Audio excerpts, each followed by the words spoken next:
सभी पत्रकार साथियों का स्वागत और धन्यवाद।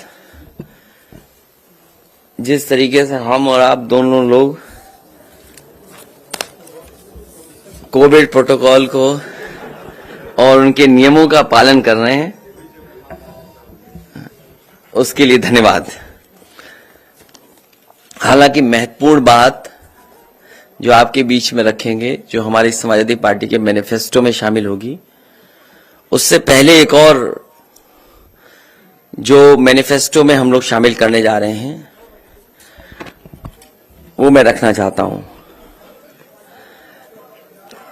समाजवादी सरकार में नेताजी ने यश भारती से प्रदेश के लोगों को सम्मानित करने का काम किया था, जिन लोगों ने भी अपने क्षेत्र में उत्कर्ष और अच्छा कार्य किया था।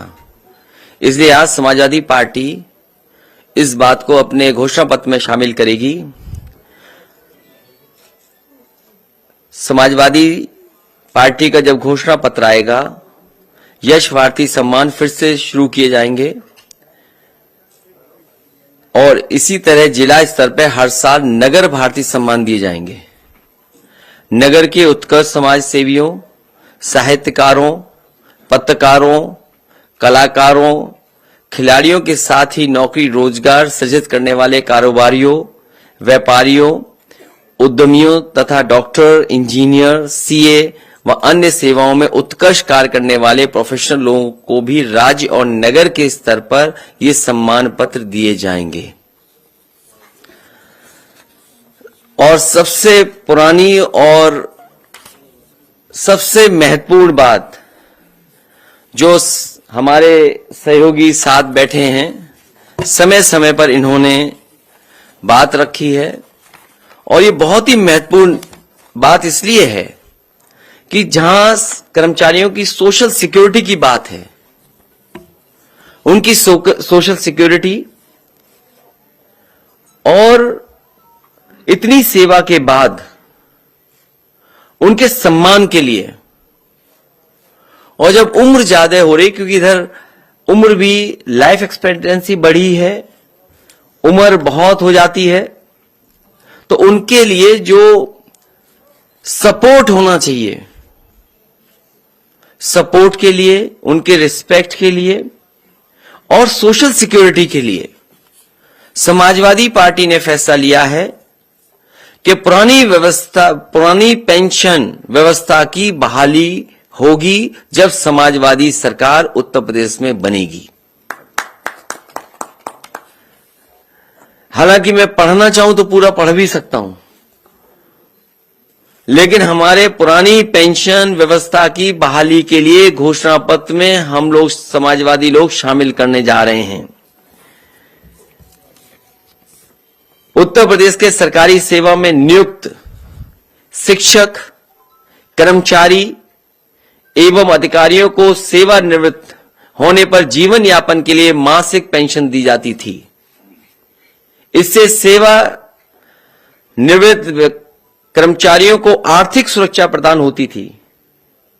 केंद्र में भारतीय जनता पार्टी की सरकार द्वारा वर्ष 2004 में नियमावली बनाई, जिसके आधार पर अप्रैल 2005 के बाद नियुक्त शिक्षक और कर्मचारी की मासिक पेंशन की योजना समाप्त की गई और नई पेंशन योजना लागू की गई, जिससे सेवानिवृत्त कर्मचारी एवं शिक्षक को सेवानिवृत्त होने पर एक मुश्त धनराशि प्रदान की जा रही है। इसके लिए 10% धनराशि कर्मचारी देता है और 14% सरकार देती है और इस पैसे को शेयर मार्केट में लगाया जाता है, जिससे इस व्यवस्था की विश्वसनीयता पर प्रश्न लगता है। मुझसे लगातार तमाम कर्मचारी और शिक्षक संगठन मिले और जिसमें हमारी बाईं तरफ बैठे हुए हैं, लगातार लड़ते रहे, बैठे, न जाने कितनी बार हमारी बैठकें हुई।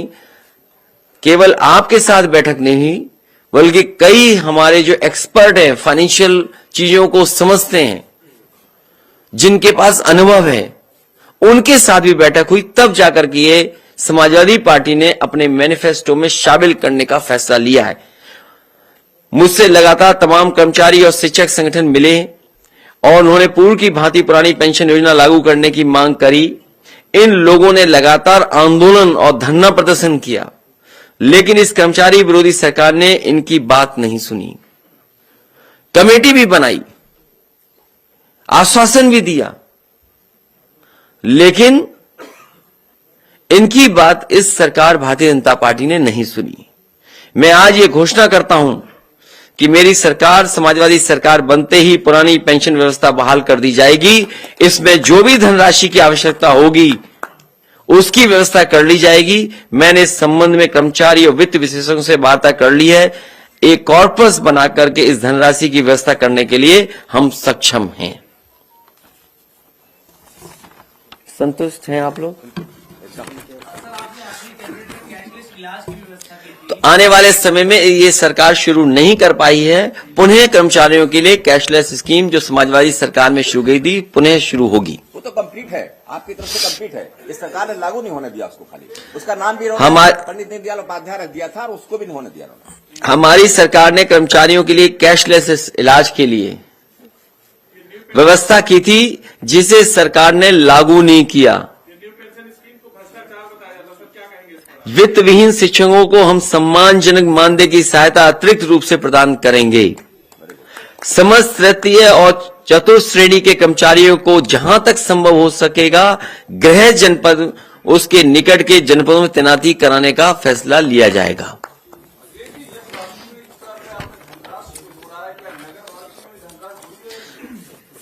बहुत छोटा सवाल पूछ रहे हो इतनी बड़ी योजना के सामने। सबसे बड़ा फैसला समाजवादी पार्टी का जो घोषणा पत्र में शामिल होने जा रहा है, पुरानी पेंशन योजना को बहाल किया जाएगा। बहुत बड़ा फैसला है। 2005 से पूर्व कर्मचारियों को मिलने वाली पुरानी पेंशन व्यवस्था लागू की जाएगी। उसके लिए किस तरीके से लागू होगी, फाइनेंशियल एक्सपर्ट जो जानकार लोग हैं उनसे राय मशवरा किया गया है। किस तरीके से कॉर्पस फंड क्रिएट किया जाएगा, उसका भी इंतजाम समाजवादी सरकार में होगा। फिलहाल इसी पे हमें काम कर लेने दो। कर्मचारी भी होंगे और शिक्षक भी होंगे, सारे अधिकारी भी होंगे, जो भी इसमें आते हैं उस कैटेगरी में सब। जिन्होंने हटाई वो भी शामिल होंगे।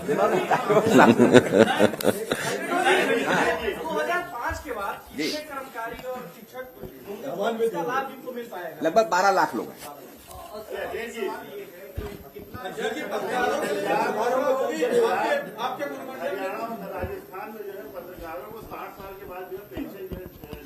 ये सुझाव अच्छा है, लिख करके दो हमें।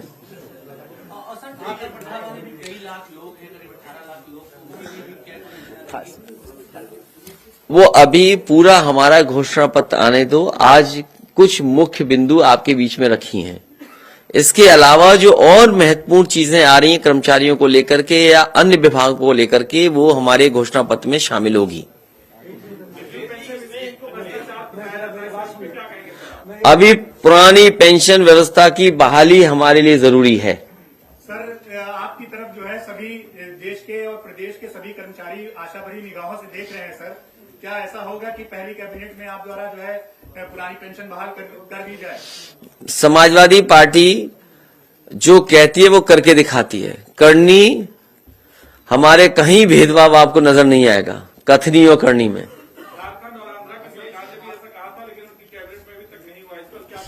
ये उत्तर प्रदेश है, ये दूसरा प्रदेश नहीं है। सर, आउटसोर्सिंग का क्या कहेंगे?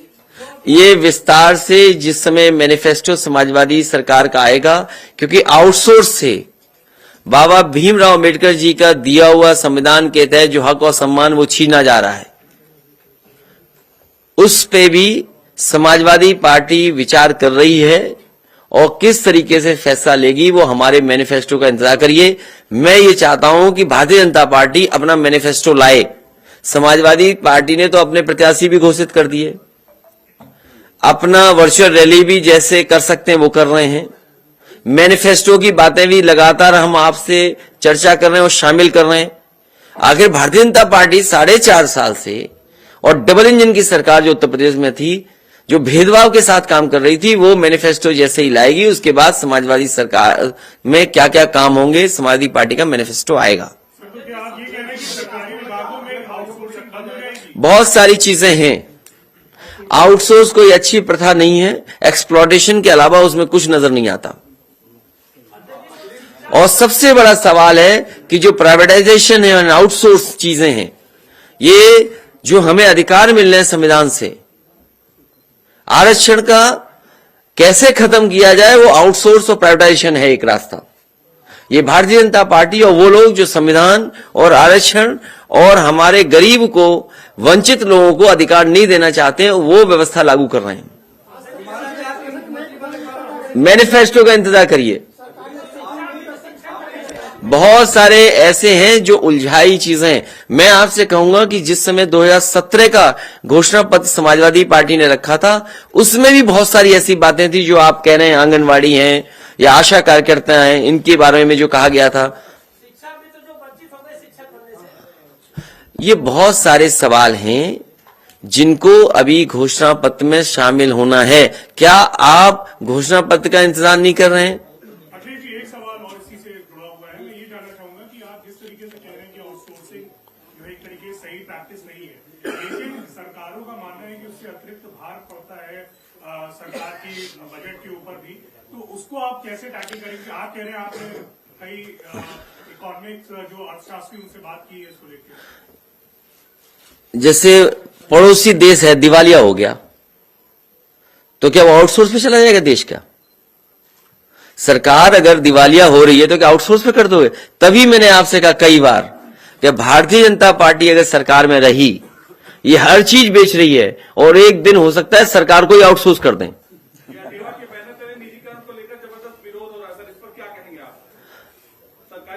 निजीकरण के खिलाफ समाजवादी पार्टी और तमाम वो लोग हैं जो समाजवादी हैं और अम्बेडकरवादी हैं, वो प्राइवेटाइजेशन के खिलाफ हैं। अखिलेश जी, पॉलिटिकल सवाल है कि आज फिर आपके परिवार से एक व्यक्ति को शामिल किया बीजेपी ने, प्रमोद गुप्ता जी, उन्होंने फिर आप पर वार किया है। ये सिलसिला चल रहा है, कोई परिवार शामिल होता है और आप पर वार करता है।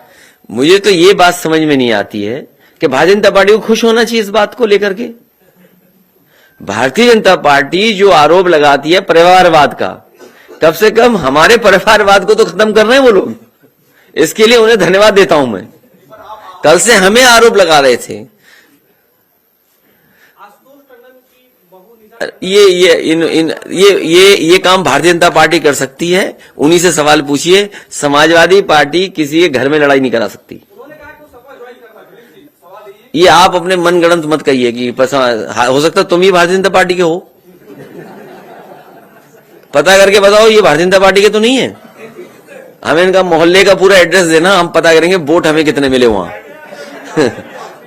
है?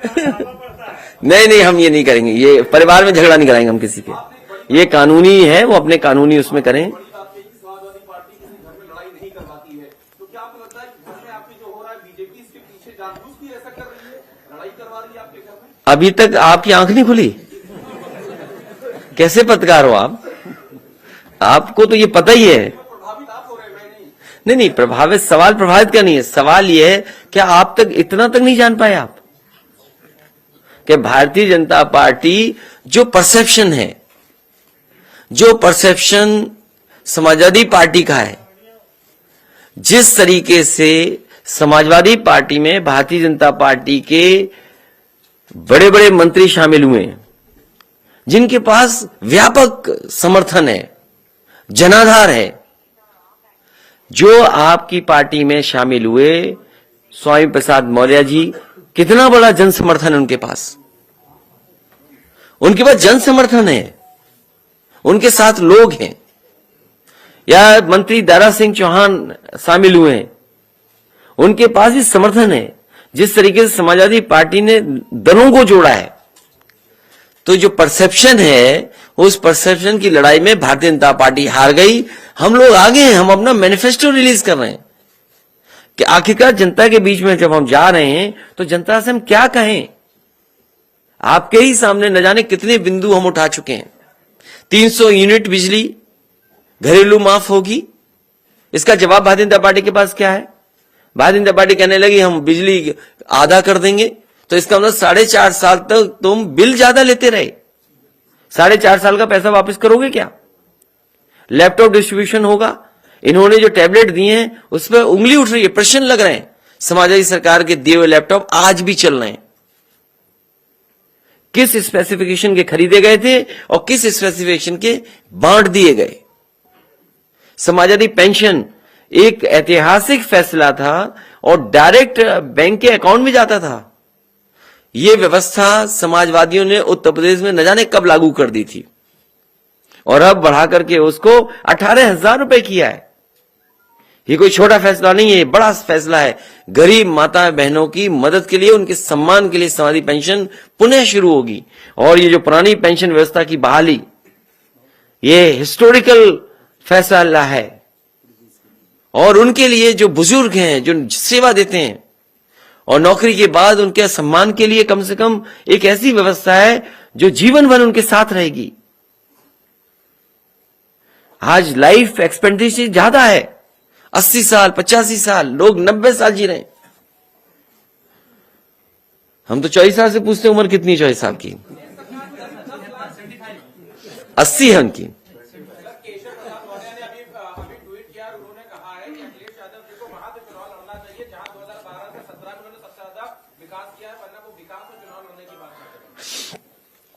हाईवे पे कोई वो तो कॉन्स्टिट्यूंसी है नहीं, हाईवे पे तो कई कॉन्स्टिट्यूंसी हैं।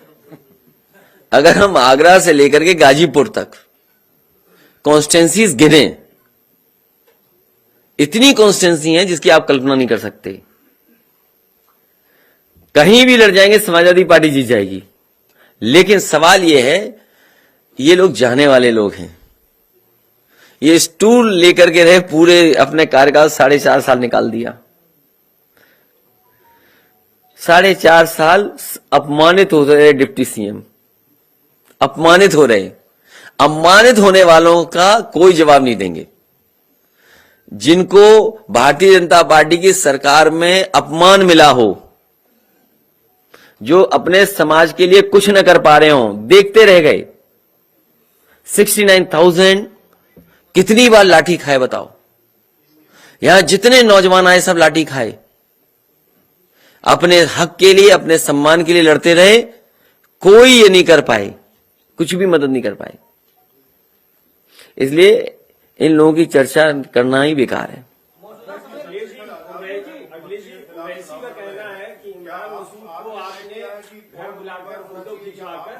वापस भेज दिया है। आप उसमें मत उलझो, वो हैं? सब ठीक है, सब ठीक हो गया। हाँ, उसमें जो क्राइटेरिया है गरीबी रेखा के नीचे और मध्यम वर्गीय के नीचे, उस क्राइटेरिया में क्या है? वो जब विस्तार से नियम बनेंगे वो दिखाई देंगे। लेकिन 300 यूनिट फ्री मिलेगी बिजली, घरेलू बिजली सबको फ्री, सबको।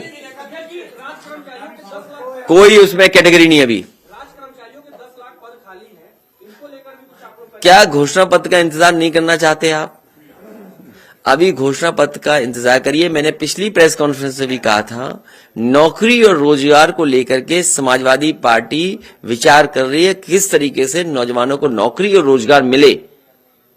और मैंने पिछले 4.5 साल में जगह जगह जिन बच्चों को लैपटॉप दिया था, जिन बच्चों को लैपटॉप मिला था, उन्होंने अपनी मेहनत से, अपने परिश्रम से रोजगार और नौकरी करना शुरू किया है। तो जो सरकार लाखों लैपटॉप दे सकती है, 18 लाख से लेकर के 20 लाख तक, तो सोचिए वो नौकरियां कितनी निकल सकती हैं। जब आईटी सेक्टर ग्रो कर रहा है। और कोविड और इसके समय हमने आपने देखा कि किस तरीके से ऑनलाइन चीजें बढ़ी हैं, आईटी के क्षेत्र में कितना विस्तार हुआ है, कितने परिवर्तन आए हैं, कितने रोजगार के अवसर हैं, नौकरी के अवसर हैं।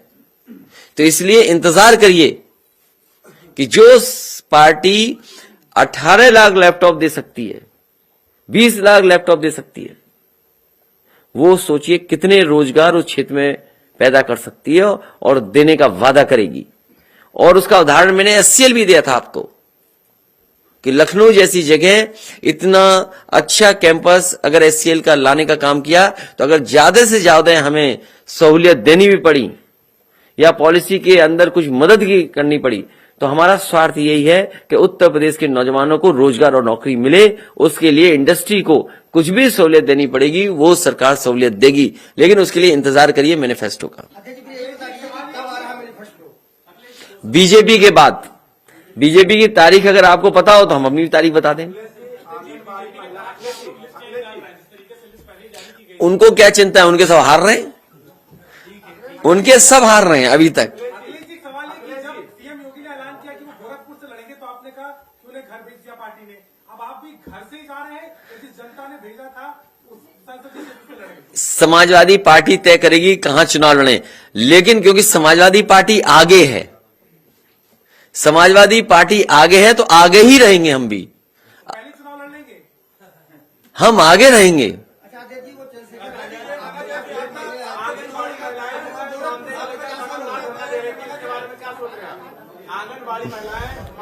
आप मैनिफेस्टो का इंतजार करिए। आंगनवाड़ी वालों के साथ बहुत धोखा किया भारतीय जनता पार्टी ने।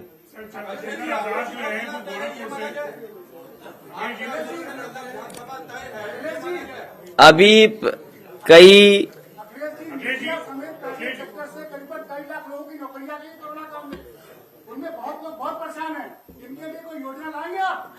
पहले तो हमें और आपको विचार करना चाहिए कि कोरोना ना आए, और दूसरा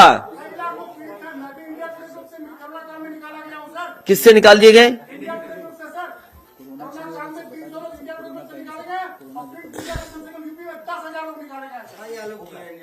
इंडिया टुडे से निकाल दिए गए, और ये सरकार स्वीकार ही नहीं कर रही किसी की नौकरी गई।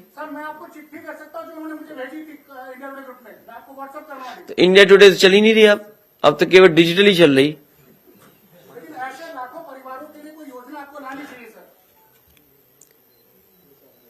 ये जितना चैलेंज इस बात को लेकर के है कि कोरोना जैसी बीमारी से हम कैसे उभरें, उससे बड़ी चुनौती इस बात की है कि हम अपनी अर्थव्यवस्था को कैसे बेहतर करें। और जो लोग डूब गई ये चीजें, मान लीजिए ये जिस मैगजीन की बात कर रहे हैं, अगर वो न डूबी होती अर्थव्यवस्था के कारण या कोरोना की वजह से, तो शायद ये नौकरी और रोजगार कर रहे होते। ऐसे लाखों लाख लोग हैं जिनका रोजगार छीना गया या नौकरी चली गई। हमारे पास पार्टी पे वो जानकारियां हैं कि बाजारों में व्यापारियों की जान चली गई, आत्महत्या कर ली। ये बड़े सवाल हैं जहां पर प्राइवेट संस्था से लोगों को निकाल दिया गया और उन्हें अपने बेहाल पे छोड़ दिया गया। इसलिए सबसे बड़ी चुनौती यह है कि ये चीज पटरी पे कैसे आए। इसीलिए हम चाहते हैं कि ऐसी सरकार बने जो लोगों के घर परिवार में खुशहाली ला सके। ये सरकार वो है, किसी की गिनती नहीं बता सकती। अगर इस सरकार से पूछा जाए कि कोरोना के समय कितने लोगों की जान चली गई, ये सरकार नहीं आंकड़े देगी। इस सरकार से पूछो कि कितने लोगों के रोजगार छिन गए प्राइवेट सेक्टर में, ये सरकार जवाब देने वाली नहीं है। इस सरकार से पूछो कि कितनी की नौकरी चली गई, नहीं जवाब दे रही। इस सरकार से पूछिए कि कितनी बेटियों के साथ अपमान हुआ, अपमानित की गई, ये सरकार आंकड़े नहीं दे रही। इसलिए प्रोग्रेसिव गवर्नमेंट बनाइए। हम आपको भरोसा दिलाते हैं कि अर्थव्यवस्था को जब पटरी पे ले आएंगे, अर्थव्यवस्था पटरी पे आएगी तो दोबारा खुशहाली उत्तर प्रदेश में और न जाने कितने लोगों के घर परिवार में आएगी। चुनाव बाद महंगाई बढ़ेगी क्योंकि इंटरनेशनल मार्केट में पेट्रोल डीजल के दाम बढ़ चुके हैं। इस चुनाव की वजह से भी ये दाम नहीं बढ़ रहा है। देखिए, भारतीय जनता पार्टी की बातों में हमें नहीं उलझना चाहिए। भारतीय जनता पार्टी ये बताए कि ओएनजीसी कंपनी को पिछले क्वार्टर में कितना मुनाफा हुआ है। डीजल पेट्रोल की कीमतों को इतना बढ़ाने के बाद जो ओएनजीसी कंपनी है उसको कितना मुनाफा हुआ है। और जिस समय आपको मुनाफे के आंकड़े पता लग जाएंगे, ये अंतर्राष्ट्रीय बाजार नहीं है, ये सरकार है जो जिम्मेदार है। आपको पता होगा हिमाचल का जैसे ही परिणाम इन सरकार के खिलाफ आया, इन्होंने डीजल पेट्रोल की कीमत कम कर दी। अखिलेश जी, चंद्रशेखर रावत मुख्यमंत्री के खिलाफ गोरखपुर से चुनाव लड़ रहे हैं, ये सपोर्ट करेंगे अपना कैंडिडेट? हमारी पार्टी में कई लोगों ने आवेदन किए हैं। आज भी एक परिवार मिलने आया था। तो इस तरीके से पार्टी अपना तय करेगी, गोरखपुर की यूनिट से पूछेगी कि हमें आगे फैसला क्या लेना है। 2017 में शिवपाल जी गए थे और 2022 में अपाना, क्या इसका कुछ अंतर मिलेगा क्या? मैंने जवाब दे दिया कि भारतीय जनता पार्टी जो परिवारवाद के खिलाफ थी, आज केवल साजिश और षड्यंत्र करके ही आगे बढ़ना चाहती है। तो उन्हें बहुत बधाई, बहुत मुबारक। योगी सरकार ने जिन अधिकारियों और कर्मचारियों को जबरन रिटायर किया था, उसकी समीक्षा की जाएगी। अब जबरन उत्तर प्रदेश के मुख्यमंत्री को रिटायर करो अपने बोर्ड से। अध्यक्ष जी, आप समाजवादी सरकार विकास के लिए जानी जाती है, तो क्या आपकी सरकार आने के बाद रिवर फ्रंट और मेट्रो का एक्सपेंशन जैसी योजनाएं दोबारा से लागू की जाएंगी जो इस सरकार? ये तो बहुत छोटे सवाल है। ये तो हमारे घोषणा पत्र में नहीं था मेट्रो, तो बना दी हमने लखनऊ मेट्रो। सोचिए, समाजवादी पार्टी की वो सरकार थी, कई बड़े काम किए समाजवादी पार्टी ने जो हमारे घोषणा पत्र में नहीं थे। घोषणा पत्र के बाहर काम किए हम लोगों ने। हाँ, इतने 100 करोड़ खर्च करने के बाद रिवर फ्रंट आज भी बदहाली पड़ा है। तो बदनामी करानी थी उन्हें। अब हालांकि उनका नाम आ गया, दोबारा नहीं आना चाहिए नाम। पुराने लखनऊ में काम हुआ, जो आरोप लगे वो आप जानते होंगे। एक को इतना दबाया, इतना परेशान किया, इतना परेशान किया कि वो हनुमान चालीसा पढ़ने लगे थे। और बाद में वही भारतीय जनता पार्टी में शामिल हो गए और भारतीय जनता पार्टी ने दोबारा एमएलसी बना दिया। और सरकार बदलते ही जब अगली ईद आएगी तो हो सकता हमारे साथ हो। तो ये सरकार विकास विरोधी है।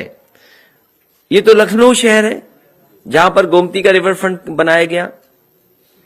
बनारस में वर्णा नदी पर रिवर फ्रंट बन रहा था और उसमें बड़े पैमाने पे जो नाले या नालियां या घर का सीवरेज या होटल रेस्टोरेंट के जो आ रही थी गंदगी, उसको रोक रहे थे और कोशिश थी कि शहर के अंदर बनारस में वो वर्णा साफ सुथरी बहे।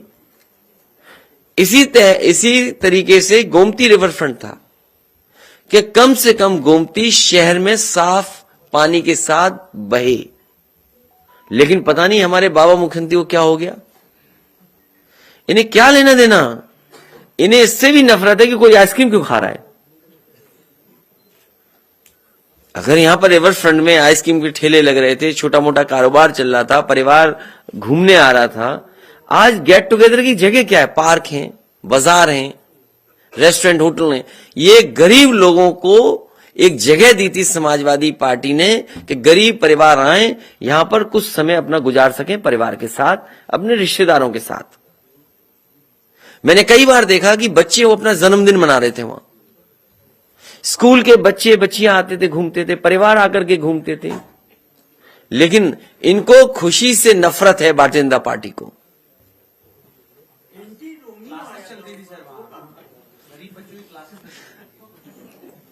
इन भाई साहब ने रोमियो के बारे में कुछ नहीं पढ़ा।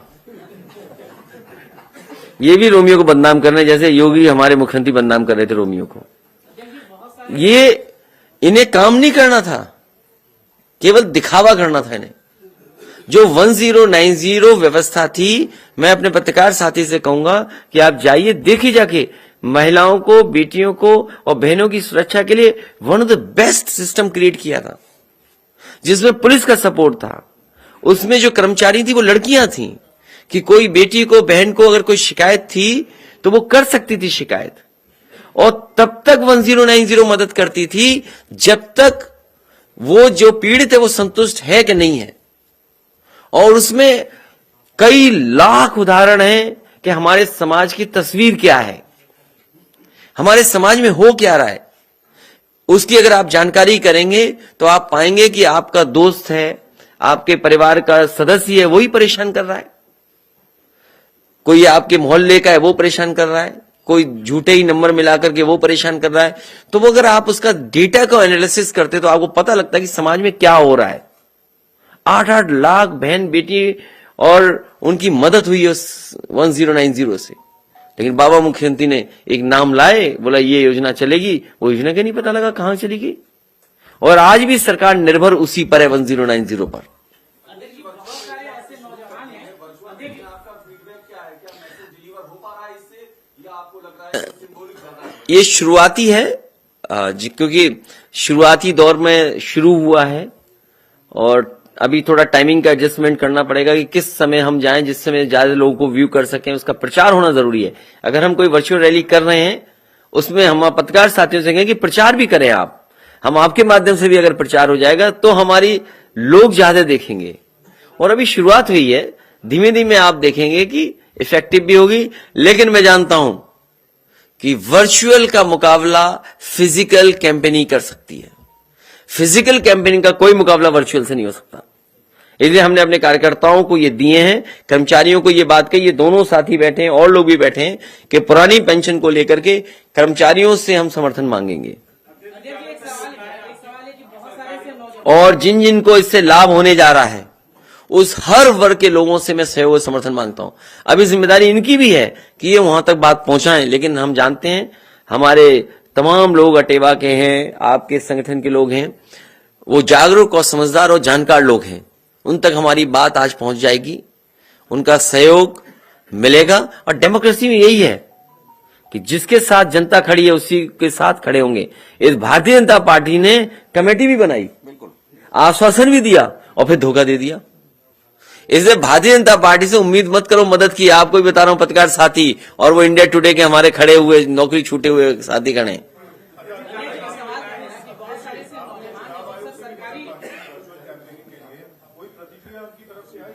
हमें तो अभी तक कुछ नहीं मिला। सरकारी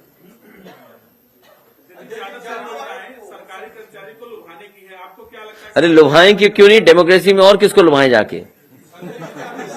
क्या सवाल पूछ रही है बताओ?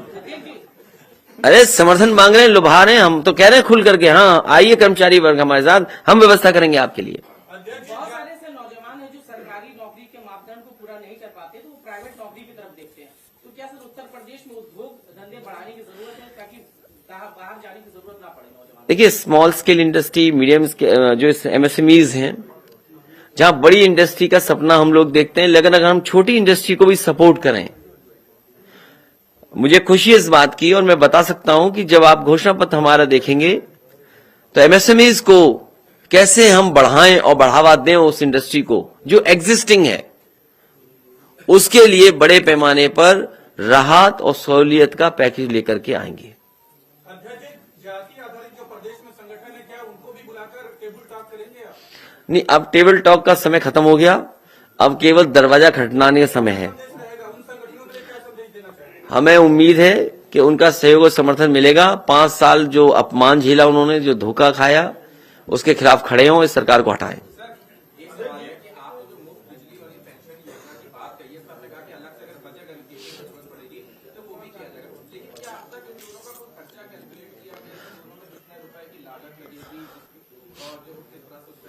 अभी तक जो आंकड़ा निकाले हैं वही बात कह रहे हैं जो हम अपने फाइनेंशियल एक्सपर्ट से बात कर करके कह रहे हैं। कल को जब करने का वक्त आएगा तो कर सकें, उन्हीं बातों को हम आपके बीच में रख रहे हैं। और 300 यूनिट संभव है। जब समाजवादी सरकार में 12 से लेकर के 17 तक जो बिजली बनाने का काम हुआ तो दुगना हुआ। 12 से 17 तक बिजली उत्पादन का काम दुगना हुआ है। और न केवल दुगना हुआ बल्कि बिजली विभाग का स्ट्रेंथनिंग की गई इंफ्रास्ट्रक्चर की। और सबसे ज्यादा अगर बिजली विभाग को बजट किसी ने दिया तो समाजवादी सरकार ने। इसलिए संभव है कि ये काम किए जा सकते हैं। वही काम कहे जा रहे हैं, मैनिफेस्टो में शामिल हो रहे हैं, जिनके बारे में कहीं न कहीं हम लोगों ने वर्कआउट कर लिया है, उनको शामिल कर रहे हैं। योगी जी का एक बयान है कि आप पहले दिन से ही बैकफुट पर हैं क्योंकि आपने जो पहली लिस्ट जारी की थी उसमें ज्यादातर अपराधी हैं। जिसको तेज दौड़ना है वो पहले कदम पीछे ही एक रखता है, एक पीछे एक आगे होता है। वो कभी दौड़े ही नहीं। लुंगी पहनने वाले कैसे दौड़ेंगे? तेमद पहनने वाले कैसे दौड़ेंगे? दूसरों को बुरा भला कहते हैं, उस ड्रेस में दौड़ लेंगे वो क्या?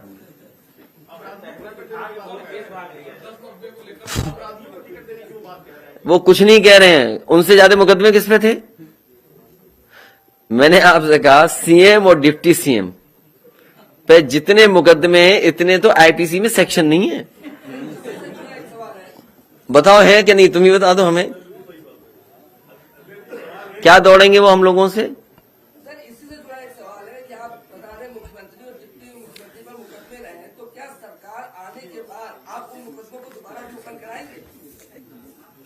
पुरानी पेंशन व्यवस्था की बहाली होगी और मैं आदरणीय लव कुश मिश्रा जी को बहुत बहुत बधाई देता हूं आज समाजवादी पार्टी में शामिल होने के लिए। वो पूर्व में एमएलसी भी रहे हैं, झांसी इलाहाबाद शिक्षक क्षेत्र में 12 वर्ष तक एमएलसी रहे। उनके आने से हमारे पार्टी का संगठन और पार्टी के हमारे लोगों को बहुत मजबूती मिलेगी। हमें उम्मीद है उनका इसी तरीके से और उनके साथियों का सहयोग और समर्थन मिलता रहेगा।